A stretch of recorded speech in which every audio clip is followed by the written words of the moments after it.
And I'm going to tell you a little story. I was down here in Wilmington, North Carolina in 1945, late part of 44, I guess it was, in a revival. We were in the 6th weeks. V.D. Combs was the pastor.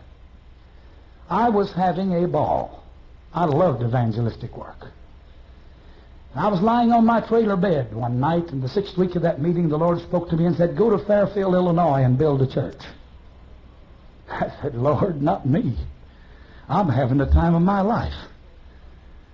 And the Lord said, "Yes, you." And I said, "Yes, Lord." As soon as that revival was over, I took my little trailer and pulled into that town. I didn't know they had tried to start a church there for 20 years and had failed. I didn't know that there was an independent Pentecostal church that brought shame to the name of Pentecost in that town, where it was looked down upon. But I went up and went into that town and began to worship in a front room of a house. Told some people to meet me there. They let me have the front room of the house. And the mayor of the town had a truck. I didn't know him. I didn't know his name, but I found out he had a truck. And I found out some people over in Ashland, Ohio had a ragged tent that they would loan me.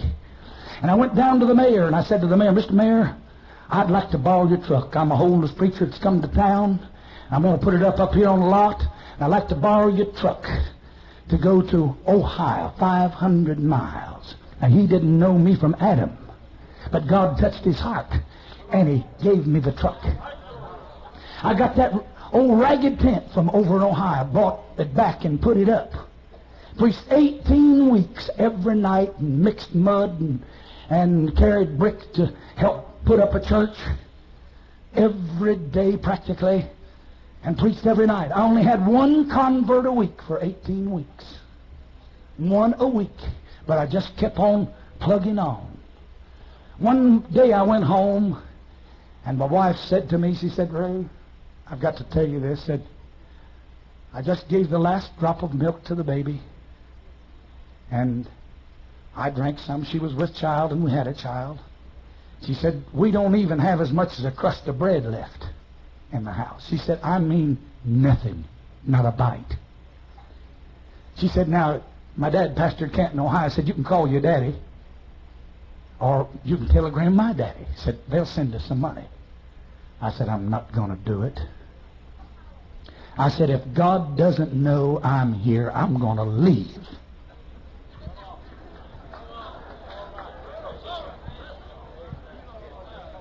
You hear what I'm saying? I said, "I'm going to leave." She said, "Well, what are we going to do?" I said, "We're just going to pray." I've done everything I could do. They wouldn't need me getting out there and begging and beating the road. I'd done everything I could do. I'd prayed myself to sleep for 3 months every night.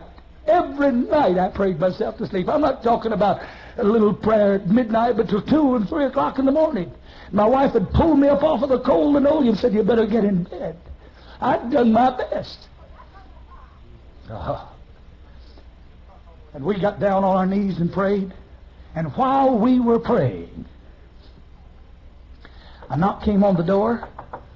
There was no Assembly of God church there. An Assembly of God woman by the name of Mrs. W.J. Love had been attending my meeting.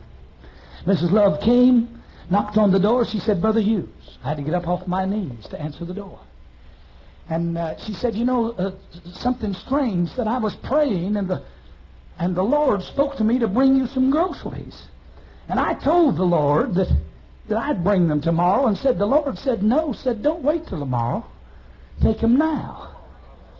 And she said, so I just got Velma and came on over here. And I looked out there, and there's a 1940 Ford with the back seat of it pulled out, and groceries were stacked all the way to the ceiling.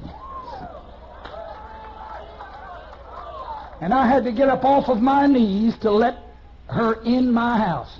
And when they got through putting groceries on my table, it is more than I'd had since I've been married.